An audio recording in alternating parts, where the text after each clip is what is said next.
Nasa state of calamity na ang buong probinsya ng Camarines Sur dahil sa lawak ng pinsalang dulot ng bagyong Enteng.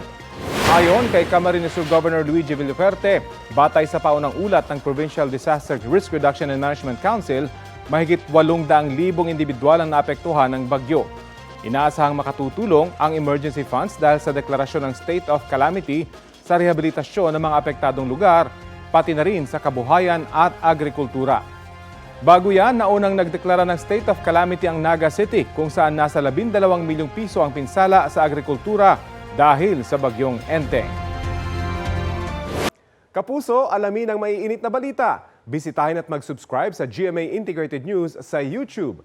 Sa mga kapuso abroad, samahan nyo kami sa GMA Pinoy TV at sa www.gmanews.tv.